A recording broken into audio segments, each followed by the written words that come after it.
आज की मूवी जो हम एक्सप्लेन करने जा रहे हैं वो एक सच्ची कहानी पर बेस्ड है, जिसकी स्टोरी एक ऐसे आदमी के बारे में है जो एक फौजी है और उसका नाम क्रिस कायल है, जिसे जंग लड़ने के लिए इराक में भेजा गया क्योंकि क्रिस एक बेहतरीन सील स्नाइपर था। लेकिन इस जंग के दौरान उसने जो कुछ भी एक्सपीरियंस किया वो उसके दिमाग में बैठ गया और उसने उसके दिमाग पर बहुत बुरा असर डाला। जो खौफ उसने वहां पर महसूस किया उसकी वजह से वो घर आकर अपनी वाइफ के साथ भी ठीक से नहीं रह पाया। मूवी शुरू होते ही क्रिस को इराक में दिखाया जाता है जहां पर हालात बहुत ही खराब हैं। हर तरफ खौफ ही खौफ है। क्रिस और उसके साथी लोगों पर निशाना लगाकर बैठे होते हैं ताकि उन्हें कहीं पर भी अगर कोई गड़बड़ दिखती है तो वो उसे शूट कर सके। तभी क्रिस को एक घर से औरत निकलती हुई नजर आती है। उसने चादर पहनी होती है और उसने अपनी चादर में कुछ छुपाया भी होता है, जिसकी वजह से वो अपने हाथ नहीं खोल रही होती और उस औरत के साथ एक बच्चा भी था। फिर वो औरत उस बच्चे को कुछ पकड़ाती है। क्रिस ये देखकर जान जाता है कि ये एक ग्रेनेड है। क्रिस ये देखकर बहुत परेशान हो जाता है क्योंकि वो जानता है कि उस औरत ने ये ग्रेनेड क्रिस और उसके साथियों को खत्म करने के लिए उस बच्चे को दिया है ताकि इन सब को अमेरिकन सोल्जर से आजादी मिल सके।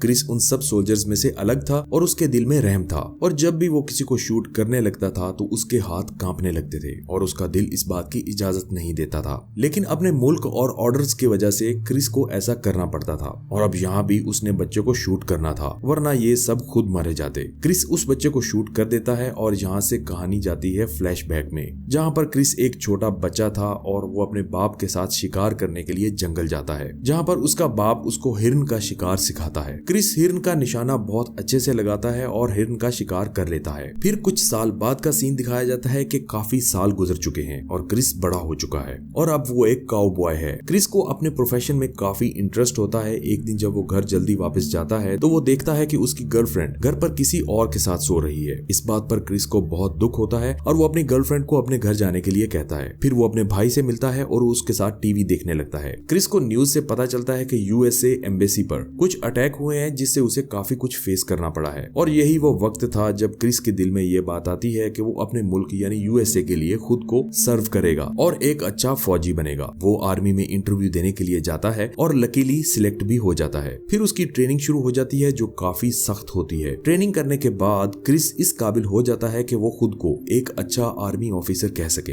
एक दिन वो एक बार में जाता है जहाँ पर उसकी मुलाकात एक लड़की से होती है जिसका नाम टाया होता है। इन दोनों की काफी अच्छी बातचीत होती है। जल्द ही ये दोस्त बन जाते हैं और दोस्ती प्यार में बदल जाती है और फिर इन दोनों की शादी हो जाती है। लेकिन क्रिस इराक जाने के बाद बहुत बिजी हो जाता है। क्रिस को वहाँ पर बहुत ही मुश्किल और डेली के डेली मिशन मिलते हैं जिनको कंप्लीट करने के लिए बहुत हिम्मत और हौसला चाहिए। क्रिस काफी लोगों को मारता है और ये सब कुछ वो ना चाहते हुए भी अपने मुल्क के लिए करता है। क्रिस की स्नाइपिंग और किलिंग की वजह से वहाँ पर सब लोग उसकी तारीफ करते हैं और उसको सीनियर रैंक मिल जाता है। क्रिस की हिम्मत और किलिंग हिस्ट्री को देखते हुए क्रिस को एक बहुत ही बड़ा मिशन दिया जाता है और ये एक बहुत ही खतरनाक टेररिस्ट को मारने का मिशन होता है। इस टेररिस्ट का नाम होता है अबू मुसाब। अब उसका पता लगाने के लिए यूएस आर्मी घर घर जाकर पूछती है और उन्हें वहाँ पर एक घर में एक आदमी मिलता है। उसे अबू मुसाब के बारे में पता होता है। वो कहता है कि एक आदमी अबू मुसाब का बहुत ही करीबी साथी है, मैं उसको जानता हूँ, वो मुसाब का राइट हैंड है। आर्मी वाले उस आदमी और उसकी फैमिली को डराते हैं ताकि वो सारी इंफॉर्मेशन उसको दे दे।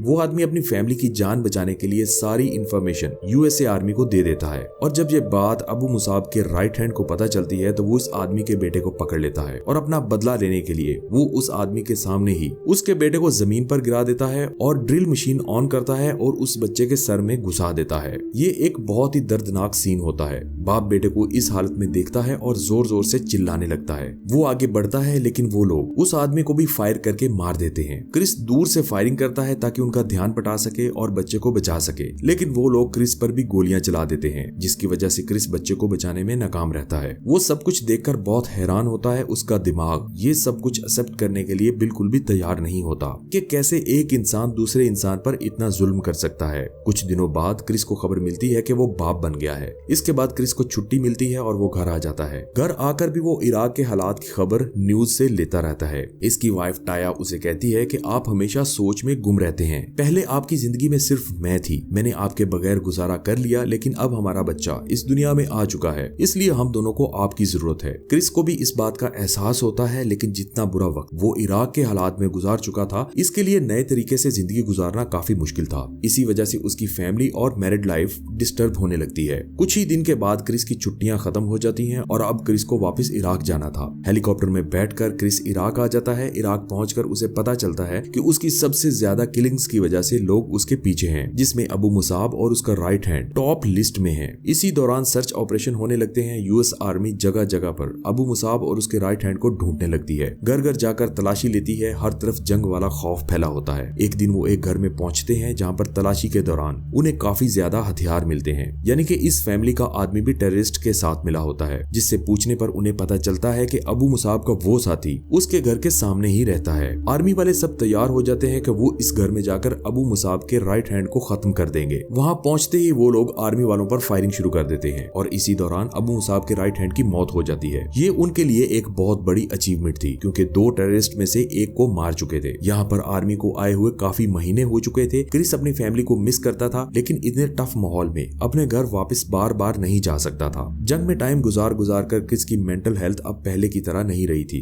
क्रिस में बहुत ज्यादा एग्रेशन आ जाता था, बात बात पर गुस्सा करना, हर एक चीज को नेगेटिव लेना इसके लिए नॉर्मल रूटीन का हिस्सा बन गया था। इन सब कुछ के दौरान क्रिस को पता चलता है कि उसकी बेटी पैदा हुई है, इसलिए एक बार उसको फिर घर आना पड़ता है। क्रिस हॉस्पिटल जाता है और वहां जाकर नर्सिस और स्टाफ पर गुस्सा करने लगता है। दरअसल जंग के माहौल में रहकर गुस्सा उसकी आदत में आ चुका था और यहाँ हॉस्पिटल में गुस्सा करना बहुत ही वियर्ड लगता है। और वहाँ दूसरी तरफ इराक में हालात और भी ज्यादा खराब होने लगते हैं। इराक में एक टेररिस्ट स्नाइपर होता है जो यूएस आर्मी पर छुप छुप कर अटैक कर रहा होता है। वो क्रिस को मारना चाहता है ताकि वो हर मिशन में फेल हो सके। वो स्नाइपर यूएस आर्मी पर अटैक करता है, जिससे काफी लोग जख्मी हो जाते हैं। इनमें से एक क्रिस का बहुत अच्छा दोस्त भी होता है और आर्मी के 2 खास लोग भी मारे जाते हैं। जब क्रिस को यह खबर मिलती है तो वहाँ पर वापस आ जाता है और यहाँ पर क्रिस को और दिल दहलाने वाली खबर मिलती है कि उसका जो दोस्त जख्मी था अब वो दम तोड़ चुका है। क्रिस खुद भी बहुत ज्यादा टूट जाता है, क्योंकि वो अपनी वाइफ से कहकर आया था कि वो सिर्फ अपने दोस्त के लिए वहाँ पर जा रहा है। उसके जवाब में उसकी वाइफ ने कहा था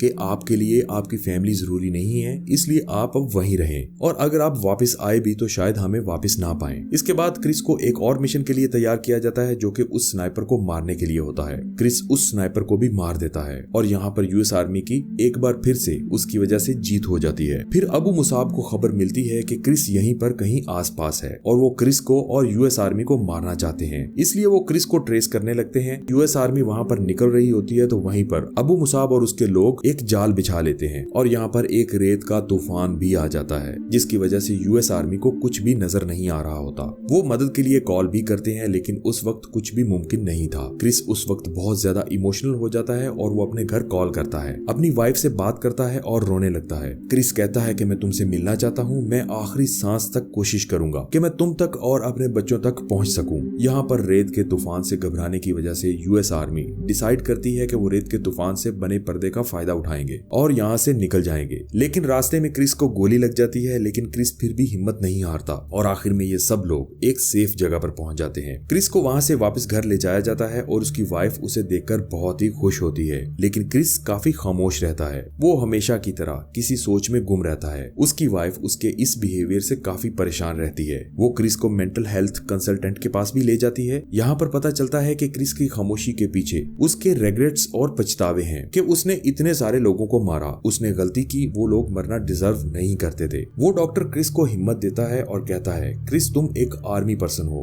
अगर तुमने अपने मुल्क की हिफाजत के लिए ऐसा किया तुम्हें उसका पछतावा नहीं होना चाहिए। साथ ही वो और भी लोगों को बुलाता है जो कभी आर्मी में सर्व कर चुके थे। वो सब लोग अपने एक्सपीरियंसेस शेयर करते हैं और क्रिस को मोटिवेशन देते हैं। क्रिस अब सोचने लगता है कि जंग खत्म हो चुकी है, उसे अपने बच्चों को और अपनी वाइफ को क्वालिटी टाइम देना होगा और वो इसके लिए बहुत कोशिश भी करता है और इसमें वो आहिस्ता आहिस्ता कामयाब भी होने लगता है। फिर एक दिन उनके घर पर एक आदमी क्रिस को मिलने आता है। उसे क्रिस से कुछ मदद चाहिए थी। क्रिस उसके साथ चला जाता है, लेकिन अब हमें यहाँ पर बताया जाता है कि क्रिस को उस आदमी ने मार दिया था। क्रिस की वाइफ को जिस बात का डर था वही हुआ और वो अकेली रह गई। फिर क्रिस की डेड बॉडी को बहुत ही शानदार तरीके से उसके घर वापस लाया जाता है। मूवी के एंडिंग सीन में हमें क्रिस की असल पिक्चर्स भी दिखाई जाती हैं, जिससे हमें पता चलता है कि ये कहानी सच्ची है और इसी के साथ ही ये मूवी खत्म हो जाती है। तो गाइस, बहुत उम्मीद करते हैं कि वीडियो आपको पसंद आई होगी। अगर आप इस तरह की और भी मूवीज की एक्सप्लेनेशन देखना चाहते हो, हमारे चैनल को सब्सक्राइब जरूर कीजिए। इस वीडियो को लाइक और शेयर करना मत भूलिए और कमेंट्स में जरूर बताइए कि आप नेक्स्ट किस वीडियो की एक्सप्लेनेशन देखना चाहते हैं।